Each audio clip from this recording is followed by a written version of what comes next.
là xưa ở một nơi đồng quê bát ngát, nhà kia có hai chị em tên được cha đặt là Tâm Cám. Từ thuở ấu thơ Tâm đã mơ về hơi ấm tay mẹ, sẽ có ngày Tâm thân này tìm ra thoát về nơi ấm êm. Sinh ra trong gia đình cô Tâm cũng thương mình, thương theo cho thân phận đời cô Tâm.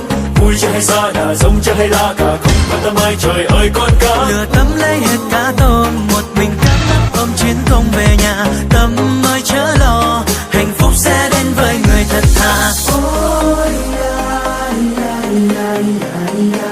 Ôi da, da, da, da, da. Ôi da, da, da, da, da. Ôi da, da, da, da, da. Bông bông bông bông bông bang bang lên ăn cơm vàng cơm bạc nhà ta. Bông bông bông bông bông bang bang chớ ăn cơm hầm cháo hoa nhà người. Bông bông bông bông bông bang bang lên ăn cơm vàng cơm bạc nhà ta. Bông bông bông bông bông bang bang chớ ăn cơm hầm cháo hoa nhà người.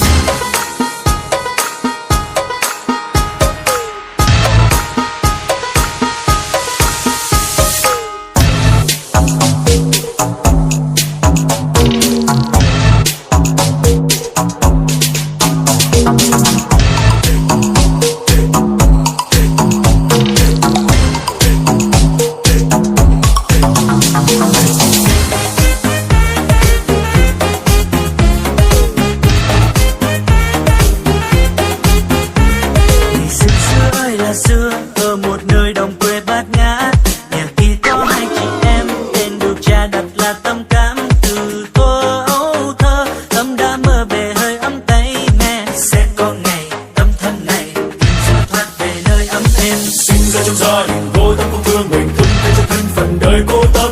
Vui chơi hay xa đà, giống chơi hay la cả, không quan tâm ai trời ơi con cá. Lừa Tâm lấy hết cá tôm, một mình Cám ấp ôm chuyến không về nhà. Tâm ơi chớ lo, hạnh phúc sẽ đến với người thật thà. Ôi da, da, da, da, da. Ôi da, da, da, da, da. Ôi da, da, da, da, da. Ôi da, da, da, da, da. Bông bông bông bông bông bang bang lên ăn cơm vàng cơm bạc nhà ta. Bông bông bông bông bông bang bang chớ ăn cơm hầm cháo hoa nhà người. Bông bông bông bông bông bang bang lên ăn cơm vàng cơm bạc nhà ta. Bông bông bông bông bông bang bang chớ ăn cơm hầm cháo hoa nhà người.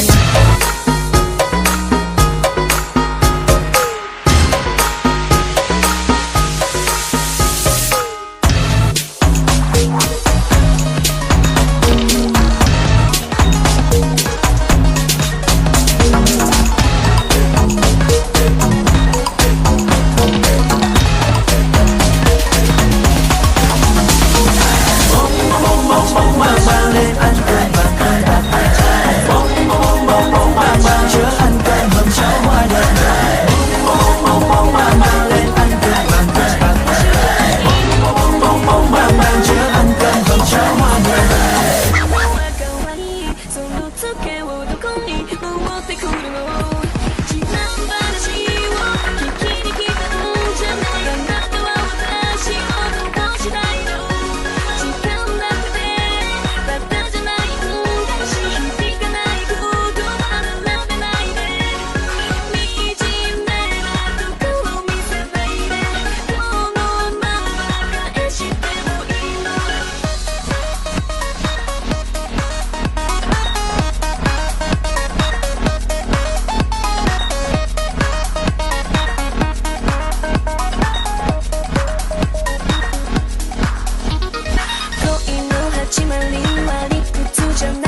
約もしてるわけじゃなくて